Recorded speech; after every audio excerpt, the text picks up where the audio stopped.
She was hated for her beauty. Episode 3, The Rise of Grace. Years rolled by like the slow rhythm of a village drum. Seasons changed, but Adora's story remained on every tongue, the tale of the woman who turned pain into purpose. In Abosi, her healing center had grown into a place of refuge for women, widows, and abandoned children. People called it the House of Peace.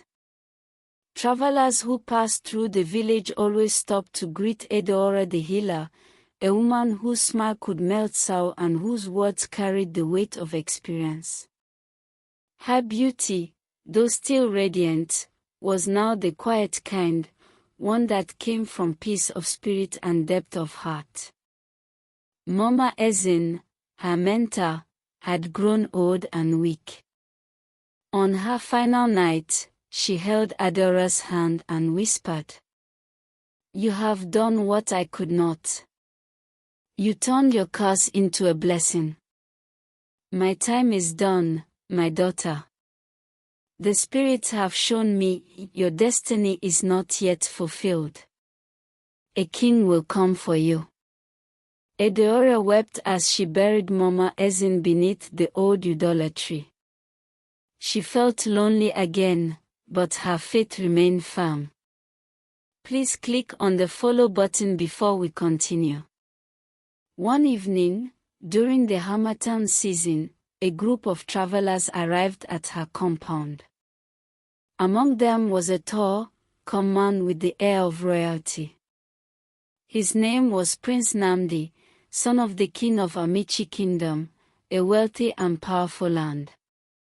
He had come not for fame or tribute but seeking healing. His younger sister had been unable to walk for years. When Edora stepped out to meet them, the prince stared for a moment, not out of lust, but awe. He had never seen a woman whose beauty seemed to carry light. "Are you the healer everyone speaks of?" he asked softly. "I am just a woman who God has shown mercy," Edora replied with a gentle smile. For 3 days, she treated the young girl with herbs, oils, and faith. On the morning of the 4th day, the girl stood and took her first steps.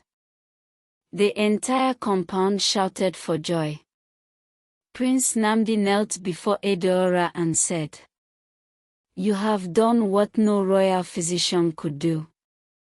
Tell me, how can I repay you?" Edora smiled faintly. "Help the poor, honor your people, and keep your heart pure. That is all I ask." But Namdi's heart could not let go of her. He visited often, bringing gifts not to buy her love but to show respect. He watched how she spoke to children, how she comforted widows, and how her laughter brought peace to those around her. He saw a queen in her, not by blood, but by grace. Months passed, and when the next planting season came, Namdi returned with his father's blessing. He stood before Edora, surrounded by elders and drummers, and said, "The gods have shown me my destiny, and it stands before me. Edora, will you walk this life with me as my wife, my partner, my queen?" The people of Abosi rejoiced. Adora's eyes filled with tears, not from disbelief, but from gratitude. The girl who was once cast out as a witch was now being crowned in honor. She looked up and whispered to the wind, "Mama, your daughter's tears have finally turned to rain."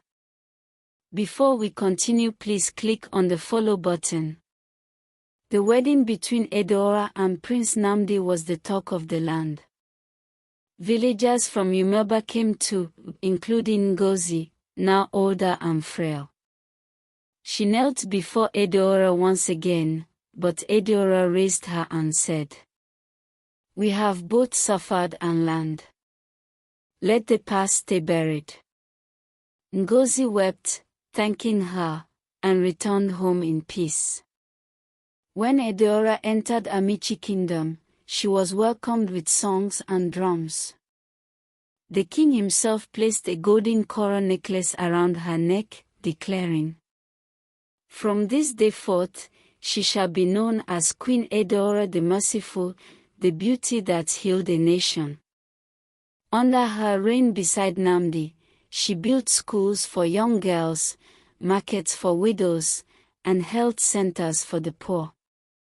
Her wisdom guided decisions, her voice calmed disputes, and her heart united tribes that once warred for years. Please don't forget to like, comment, share and follow. Years later, when she grew old and her hair turned silver, she would sit under the Eudola tree and tell her grandchildren her story. "They hated me for my beauty," she would say, "but I learned that real beauty is not in the face, it is in the heart that forgives, the spirit that endures, and the soul that rises again after being broken." When she passed on peacefully in her sleep, the entire kingdom mourned her for 7 days. Even the winds seemed to carry her name.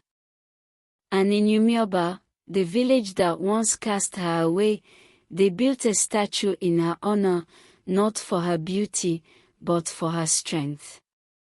Her name lived forever, not as the girl they hated for her beauty, but as the woman whose grace turned hate into healing, pain into peace, and beauty into purpose. Thank you for watching. Please like, comment, share and follow me for more stories. Bye for now.